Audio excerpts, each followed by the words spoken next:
E të dashur shikues, tani më është koha për bisedën e këtij edicioni. Këtu me mua tashmë është mysafirja ime, Donika Gashi, zyrtare për komunikim në QVB Kosova, me të cilën bashkë kemi me shpalos programin e edicionit të tretë të një festivali mjaft unik, siç është Kahdrita, e i cili zë vend me datat 4 dhe 7 korrekt. Donika, kënaqësi që të kemi në Ekspres, faleminderit që gjete kohë për ne. Faleminderit shumë që na keni ftuar. Me kënaqësinë më të madhe. Atëherë do të flasim sot dhe në detaje do ta shpalosim programin e një festivali që zgjat vetëm 2 ditë, por është i mbushur me aktivitete. Po përpara se të kalojmë tek kjo pjesë, po duam me të pyet si kanë shku përgatitjet për këtë edicion të tretë. Tashmë ja keni marrë dorën duket. Për mua është edicioni i parë me që kam filluar në shtatorët e vitit kalum, po prej shtatorit me Dorentinën dhe me Sali Shoshin edhe të tjerë që punojnë organizat, kemi folur për këtë festival dhe për temat që dojna mi shtjellu në këtë edicion, me adrenalinën që ta sjell një organizimi i festivalit, gjithashtu me pasionin që kemi si organizat për këtë festival, mendoj që kemi arrit deri dikon sot është e martë, festivali fillan të shtunën, vendet për të martën, për datën 7 vetë se janë të nxane, mysafirët janë të konfirmuar, kështu që mendoj që kemi arrit pak a shumë me imri pika që kemi qitë organizatës e festivalit deri më sot të martën. Shumë gjë e mirë kjo. Është interesant se këtë vit, zakonisht edicioni, nëse më kujtohet mirë, festivalit është mbajt në 2 vikende, pra nga një ditë në 2 vikende, kurse kësaj radhe janë shumë afër datat. Ka qenë ky një ndryshim i qëllimshëm apo për shkak të agjendës?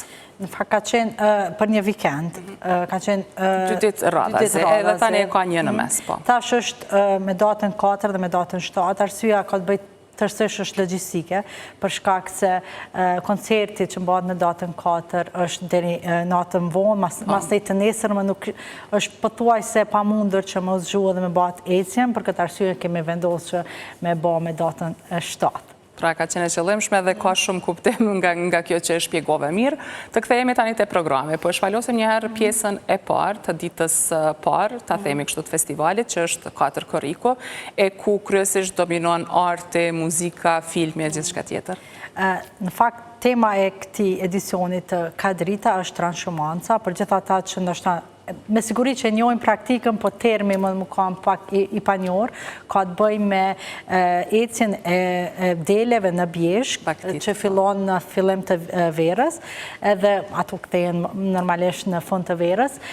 Kjo është tema kryesore e festivalit, me që edhe UNESCO në vitin 2023 ka shpallë si trashëgimi kulturore jo materiale është mbrojtur, me që se ne dim që trashëgimia kulturore nuk është vetëm me gjëra materiale dhe objekte cilat ne i shohim, por ka të bëjë edhe me praktika që i zhvillojmë si shoqëri. E dim që Kosova nuk është pjesë e kësaj organizate, mirë po Shqipëria është, por ndonë se nuk jemi, kjo praktike ekziston sidomos në pjesën e Dukagjinit këtu në Kosovë. Për këtë arsye gjithë punëtorit, gjithë shka ka të bëj me transhumancën. Festivali fillon me datën 4 korrekt në UNEK, fillon me një punëtori që bëjnë disa të ri nga peja, që ka të bëj me përdorimin e AI-t dhe njeriu, tema është AI dhe njeriu, kur do të përdorim AI-n dhe kur jo. Kjo është për gjimnazistët e unikut. Qëllimi ka qenë që ne jetojmë në këtë shekull, në këtë vit, ku AI është pjesë e pandashme e përditshmërisë sonë, edhe të rive të mësojmë edhe etikën e përdorimit e AI-t. Më pas do vazhdojmë punëtori me fëmijë, sepse qysh për edicionit të parë të Kahdritës, qëllimi ka qenë që të inkuadrojmë edhe fëmijët me idenë që nga fillimi, që nga fëmiria, ta të mësohen me trashëgiminë kulturore në këtë vit me transhumancën. Punëtoria do të hiqen nga aktoria Hayat Toçilla, që do bëj me origami, do bëj ecjen e simuluar të deleve për në Bjeshk. Më pas do e kemi një film, Stina Stanit, është film i cili është prodhuar në kuadër të Heritage Space, që është program i QVB Kosova, është film i shlirimtare Januzaj dhe Urtezën Eli, film që flet pikërisht për transhumancën, do shfaqet ky film, dhe më pas do kemi bisedë me autorët e filmit edhe gjithë shikuesit që do e shohin këtë film. Hapja zyrtare themi do bëhet në ora 6, në ora 18, tek balkoni panoramik në Junek, është balkon cilin është ndërtuar në kuadër të projektit Mirdita Junek, cili u thiqëm nga CVB Kosova, sepse qëllimi i projektit për bashkëpunim ndërkufitar mes Kosovës edhe Shqipërisë, sepse vetë festivali është në kuadër të këtij projekti, është që të bëjmë edhe infrastruktur për qëllime turistike. Balkoni panoramik, i cili ka përfunduar punime disa ditë më herët, do bëhet përurime... tani do t'inaugurohet. Po, do bëhet përurime me datën 4 korrekt, në ora 18, ku do ketë normalisht edhe fjalë rasti nga zyrtarët komunal dhe nga hisetarët e tjerë cilët kanë qenë pjesë e këtij projekti. Kulmi të them i festivalit natyrisht është koncerti, i cili do fillojnë ora 20. Koncerti do mbahet në amfiteatrin e Moronicës, një amfiteatr shumë i bukur, qoftë nga aspekti vizual, po edhe i freskët në këto ditë nxehta. Do fillojmë me Dugaxhin Muhaxherin dhe instrumentistët të tjerë cilët janë pjesë e koncertit, si që është Ilir Bajri, Visar Kuqe, është Enese, dhe më falë po ja harrova emrin e personit të katërt, cilë do janë për... Pra është një kuartet ju theqër nga Dugaxhini. Absolutisht nga Dugaxhini, i cili do e rikryoj edhe muzikën cilin e ka rikryuar për gjyshin e vetë, muzikën cilin e ka kryuar në atë kohë gjyshit Qamili, por jo vetëm, me qënëse është momentin kura e ka realizuar atë koncert, kanë qenë instrumentistë cilët nuk janë gjithë që mund të mblidhen në atë datë, mirë po do jetë një natë me muzikë jazz, një natë me muzikë të mirë fillë shqipe, dhe ndoshta që shi ambitor do jetë një grupi arbëresh, Pepa Mariti Band, ata edhe përkojnë me idenë edhe me gjithë temën e festivalit që është Transhumanca, në një mënyrë po i rikthejmë ata në Kosovë, cilët do këndojnë këngë të viseve shqiptare dhe këngë cilat i kanë ruajtur me shekuj si arbëresh. Një program i mirë menduar, të themi kështu, Donika, dhe ku ka më mirë se sa të realizosh qoftë punëtori, qoftë të shikosh film, apo edhe të dëgjosh muzikë në një ambient të rrethuar nga një natyrë e bukur. Absolutisht, në menzi po pres. Mirë, po të flasim tani pak edhe për synimin e një festivali si që është Kadrita, sepse e dim ne që synimi ka qenë të vendosë unikun në hartën e ngjarjeve kulturore rajonale, po gjithashtu edhe me sjellë sa më shumë vizitorë atje. Keni vënë re që ndoshta fal edhe festivalit është arrit, ta themi kështu, ky synim? Fakt, festivali, si që cika dhe më herët, është pjesë e një projekti më të madhë, që ka qëllim që jo vetëm përmes festivalit, po edhe përmes infrastrukturës të rritë më shumë turizmi në zonat kufitares, që është Mirdita dhe Juniko. Festivali unë Kadrita në thelb nuk është komercial. Nuk është që ne dëshirojmë të bëjmë konkurencë festivalet cilat janë me zë që realizohen në krye qytet. Ideja është të regojmë që në atë pjesë të Dugaxhinit, në Dugaxhin në tërsi, por dhe në Junek në veçanti, ka mundësi që të realizohen festivalet të tilla, ka mundësi për shkak se ekziston një trashëgimi kulturore, jo vetëm materiale, natyrisht janë edhe objektet atje, po ka edhe praktika që popullsia atje vendore i realizojnë si që është Transhumanca, kanë mundësi që njerëz të vinë atje dhe dëgjojnë muzikë të mirë, po gjithashtu të mësojnë më shumë se si jetojnë, sidomos me datën 7 kur do shkojmë në Bjeshk, si jetojnë familjet atje, çka bajnë për çdo ditë, cila është përditshmëria tyre, kështu që ky është qëllimi kryesor edhe i organizatës sonë, që të regojmë që trashëgimia kulturore përveç objektive që na mujmë hasë dhe mi pa ndoshta çdo ditë në kryeqytet, Kosova ka dhe vendet e tjera, viset e tjera, cilat është e udhës që t'i promovojmë. Pa tjetër. Po më interesant ati, Donika, ndoshta mundësh disi si të bazohesh në statistikat që organizata ka bo, si pritët festivali nga banorët e asaj anë, sepse përveç që programi është i kuruar për gjitha ata që dojnë marrë me vizitu enkas, qoftë dhe ka shikus, ndoshta sot që e ndjekin intervistën dhe thonë, oke, është një ngjarje që po du me ndjek. Si pritët nga banorët, sepse janë ata të cilët pastaj një farë forme e luajnë luajnë atë rolin e një koqirëve të këtyre mysafirëve? Pikrisht edhe kjo është edhe qëllimi i festivalit. Ne prej viteve të parë, do thonë prej edicionit të parë, kemi angazhuar vullnetar.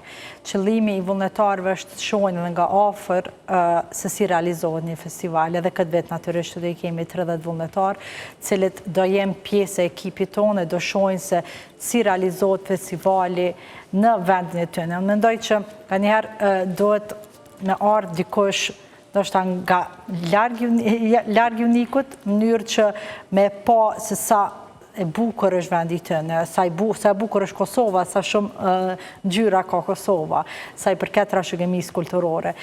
Qëllimi jonë është që ndoshta një prej tëmetave që mund të mi pas unikun në këtë moment është mungesa bujtinave, prandaj shumica detyrohen që të shkojnë në qytete tjera afër unikut si në Gjakov, në mënyrë që të flenë në bujtina aty ku janë, për shkak se uniku nuk posedon në sasi të madhe bujtina, po për këtë ne kemi menduar edhe kampin për gjithë ata që vinë në koncerte dhe natyrisht që nuk mund të kthehen ndoshta në orët e vonat të natës dhe nuk e inkurajojmë ato sidomos të kthehen vonë qoftë në Prishtinë ose në qytete tjera. Ne kemi edhe kampin ku mund të flenë atë, po them sërish një prej ndoshta të metave më të mëdha të cilat i kanë këto qytete të vogla që kanë shumë trashëgimi kulturore, është mungesa e bujtinave, kështu që inkurajojmë ndoshta edhe qytetarët cilët janë të asoj zone që bëjnë më shumë bujtina, me që ka interes të njerëzve cilët jo vetëm për festival, po të shkojnë e të shohin bukurit në këtë rast të unikut në mënyrë, po dhe të kenë mundësi të flenë atje. Patjetër, po si është konceptuar dhe kjo dita e fundit të festivalit pra 7 Korriku, sepse nis qysh herët në mëngjes dhe ka goxha një sër aktivitetesh që i përcjell gjatë ditës? Është më pak formale në sensin që nuk do ketë hapje zyrtare si që ka në ditën e parë, po qëllimi është që studentët e antropologjisë dhe njerëzit cilët kanë interes për trashëgimin kulturore të vinë me ne. Deri më tani janë mbushur gjitha vendet, kështu që janë mbushur ata cilin ne kemi pas si synim. Ne do nisemi të martën tjetër, dhe sot javë me datën 7 korrekt nga Prishtina, një autobus do shkojmë në Junek, më pas do bëjmë një ecje të shkur deri tek një familje cila po na mikpret atje, dhe për një kohë gjatë ditës ne do i shohim se si jeton kjo familje.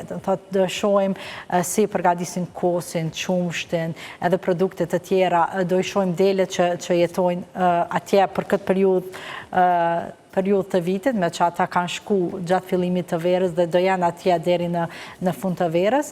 Dhe më pas do kemi edhe këngë dhe valle të Bjeshkës të kënduara nga asambli i Deçanit, kështu që do e shijojmë në first hand, në dorë të parë, se si është të kalosh një ditë me një familje cila ka shku në Bjeshkë në fillim të verës edhe kanë me qëndru atje dhe në fund verës. Po, do të se më duket që në edicionet kaluara në këtë ditë ka pasur edhe atë kohën, periudhën ku të gjithë ullen edhe hanë ushqime tradicionale bashkë, pra është një traditë që vazhdon me qenë pjesë e Kadrita. Kjo është edhe një prej arsye pse ne kemi përgjedhur vetëm një numër të caktuar, qoftë të studentë dhe njerëzve të cilët kanë pasion trashëgimin kulturore, të vinë me ne me që po na pret e familja atje dhe nuk mundemi me shku 100 veta, me që kemi më ullë gjithë bashkë dhe kemi me shiu ushqimin tradicional atje me ta. Po do t'ishte mirë nëse ka mundësi në edicionet e ardhshme të zgjerohet si numër, sepse jo, sa më shumë njerëz, pra se si shte dhe ti ta përjetojnë kështu në mënyrë unike një ditë të jetës në një ambient të tillë, në një zonë të tillë. Mirë, po afrohemi si drejt fundit bisedës, Donika, po më intereson nga pikpamja jote ta di, çfarë mendon se e karakterizon qoftë edhe këtë edicion, po edhe festivalin në përgjithësi, sepse është një festival që ngërthejnë pra gjithçka në një vend, qoftë muzika, qoftë arti, qoftë filmi, qoftë punëtorit, qoftë ta themi kështu një farë forme është edhe edukativ, ka edhe ata aspekt, edhe sigurisht një pjesë të madhe që natyra. Noi që mbrusi përbashkët i gjitha punëtorive dhe koncerte dhe gjitha edicionet të festivalit Kadrita është trashëgimia kulturore. Nëse është diçka cilën këshëm dashmë unë njoftë, qoftë si festival, qoftë si organizatë, është pikrisht synimi jonë që të arrujmë trashëgimin kulturore, qoftë e materiale, qoftë jo materiale. Prandaj, them që mbrusi përbashkët i 3 edicioneve është kjo. Po a keni hasur në mirë kuptim edhe tek pjesëmarrësit në momentin që i keni bë ftesë për të bë pjesë e festivalit e organizimit? Nëse po flet për datën 7, ka qenë një thirrje e hapur, cilit ne kemi bë 10 ditë më herët, ku njerëz cilit kanë pasion trashëgiminë kulturore si dhe studentë e antropologjisë kanë mujtë me plotësu formën, cila ka qenë e çastshme në rrjetet tona sociale. Është mbush numri pothuajse për 2-3 ditë e para, kështu që kjo tregon diçka, është indikacion që njerëzit me se presin këtë periudhë. Po artistët, sepse në çdo edicion ju keni edhe përzgjedhjen e artistëve që performojnë e bëni me shumë kujdes, të mirë menduar. Artistët kanë qenë ndoshta personat e parë dhe elementi i parë cilin na kemi mendu si festival. Jam përzgjedh emrat edhe për fat të mirë nuk kemi pas hezitim nga asnjëra palë, as nga Dugaxhin Muhaxheri dhe si dhe as nga Pepa Mariti Band. Patjetër, mirë. E përmende pak më herët që në program sigurisht i keni përfshirë edhe fëmijët. Po intereson ta di se si pritet një ngjarje e tillë nga më të vegjëlit, sepse jo shpesh ka organizime për ta të cilët u ofrojnë mundësinë të dalin në natyrë dhe të realizojnë diçka më ndryshe nga përditshmëria. Unë jam nënë vetë, dhe po kam një djalë 2 vjeçare dhe natyrisht është moshë e vogël për me ditë me shiu, sidomos punëtorit, po mendoj që si një nënë që shet që nuk ka mundësi të mëdhaja për fëmijë, sidomos për 5 vjeçar e më lartë. Kjo është një mundësi shumë e mirë që fëmijët me mësu përmes artit për trashëgiminë kulturore. Kështu që natyrisht që pritet mirë qoftë edhe punëtorit që janë bajtë më herët me fëmijë, siç e thash, sepse kemi synim që nga fëmijëria ti mësojnë për trashëgiminë kulturore. Kështu që po fola edhe si në këtë aspekt. Gjithmonë aspekti personal është më i saktë. Ka mungesë të aktiviteteve për fëmijë, kështu që të vini në Junek me datën 4 edhe ta shijojnë qoftë natyrën, qoftë edhe punëtoritë dhe të mësojnë më shumë për transhumancën. Patjetër, do të jetë shumë gjë e bukur. Donika, po të falenderoj shumë edhe një herë që gjete kohë me nda gjithë këto informacione me shikuesit e Ekspresit dhe të Koha Vizionit. E njëkohësisht po ju uroj shumë suksese me festivalin edhe ju përgëzoj gjithë ekipin për punën që e keni bërë. Faleminderit shumë e dona. Faleminderit.